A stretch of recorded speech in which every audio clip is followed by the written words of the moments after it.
There have been some days where some exotic weapons have been overrated, some that have been underrated, and some that seem to never even exist anymore. So guys, we're taking a look at 3 of the most underrated exotic weapons in Destiny 2 Season 13, and why I think you should consider using these with some of your PvE builds. So hit that subscribe and drop a rating, but now let's start.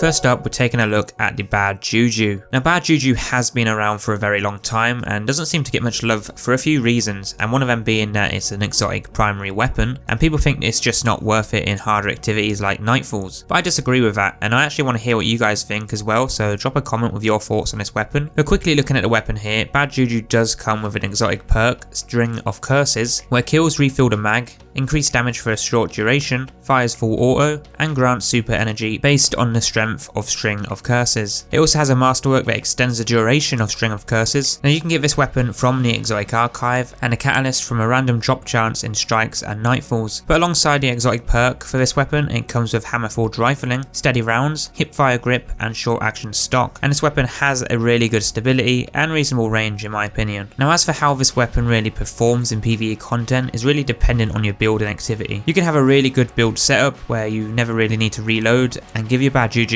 a huge damage buff, which works well in harder activities. And if you want to see a good build that works well with this weapon, then you should check out my Warlock build for this weapon, as it really does a good job. But if you're more on the casual side and you don't want to change your build specifically for Bad JuJu, that's also fine, and you don't really need to, as it's kind of a build within itself. But of course it works better with armor and charge reliant mods. Because Bad JuJu comes with its specific perk where kills refill the mag and grant super energy, it really makes the weapon feel a lot better, as you can just keep killing ads non-stop in easy activities and get your super within around a minute or two with no intellect. And this is actually good if you're trying to do specific bounties for supers or even triumphs, as it will help you get your super faster, therefore allowing you to finish your bounties and triumphs faster if you're still chasing any. Definitely a brilliant weapon in my opinion that people should use more often and show more love with it. After all, it's giving you free super energy, right? But pairing Bad JuJu with builds like the Warlock's Well with Phoenix Protocol, a Nova Bomb with the Skull exotic, a Blade Barrage with Shards, or even a Chaos Reach, and so on with all those specific super and ability mods, you can really have that additional boost of super energy and end up getting your super even faster within around 30 seconds, which is crazy. So definitely give this a try because you will not regret it. But moving on, I'm going with Sunshot. Now this weapon got a buff quite a while back, which to be honest didn't really need a big buff to begin with, but it has been one of the best exotic energy weapons in the game over the past few seasons and performs really well in harder activities. One thing that really makes this weapon so powerful is the fact that you can use it with Warmind mods, specifically the Wrath of Rasputin, which you can buy from Gunsmith sometimes on a rare occasion, and this gives Sunshot the ability to create Warmind cells from its explosive solar damage, and that really changes things because it allows you to use Sunshot with some of the best crazy PvE Warmind builds. And not just that, since Season 12 you can also use champion mods with it, so an unstoppable hand cannon will also work with the weapon, and this makes it worth using in activities like Nightfalls, Master Empire hunts, and Lost Sectors. But taking a look at Sunshot's initial perks and stats, it is a solar energy weapon that fires explosive solar damage and highlights targets that take damage from Sunshot. But with this we get Chambered Compensator, Accurized Rounds, Sunblast where targets explode in solar energy, and Textured Grip.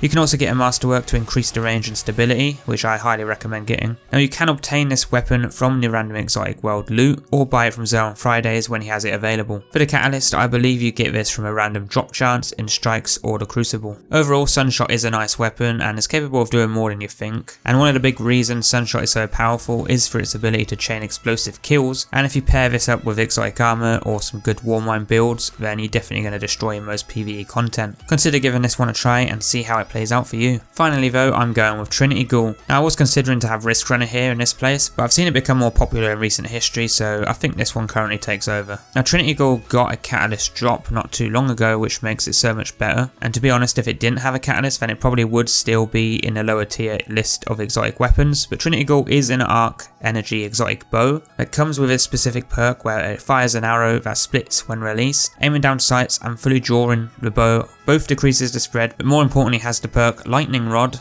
where precision kills grant the next shot chain lightning capabilities, but with his masterwork you can activate lightning rod from any arc kill, that being Trinity Ghoul itself, and this really makes the weapon a god, and you can make some crazy builds with this weapon. I probably wouldn't take it into a Grandmaster Nightfall, but I don't see why it's not worth a try in the Master, as it still does a pretty good job with those chain lightning kills. But I'd use this in most basic activities for a bit of fun, as it is a fairly fun exotic to use. But you are able to use this on overloads right now as of season 13 with the overload bow mod, and then you could pair it with the anti-barrier kinetic sniper or something along those lines, and then you're set for those activities. But overall, Trinity Ghoul is a good weapon for ad clearing, much like the Risk Runner, as you can chain that arc damage. Now it does have a fairly slow draw time of 648, but to me I still think it's worth using and is way too underrated for what it can offer. So give it a try and see how it plays out. Now there are other weapons that are underrated, and I might make a part 2 of this, but we'll see how this goes. But these 3 weapons are way better than you think, and you should at least give it a try with some of your builds, especially Bad JuJu, as I actually never really used to use this much before last week, but it's been working well with a lot of my builds and really helps you get your super back so much quicker. And you may think that these weapons aren't worth it in harder activities, but if you pair them with charge light mods and like high energy fire to gain more weapon damage, then they aren't actually too bad for those activities. But that is all for this video, something a little bit different there. Next up I might check out the top overrated exotic weapons in season 13, but we'll see. I have also started a new job, so my regular upload routine may slightly change a little. But for now, give these weapons a try out and perhaps try pairing them with some of my other build videos. You can check out that playlist linked below if you want. But give these a try, drop a rating, comment, subscribe and share, and I'll see you all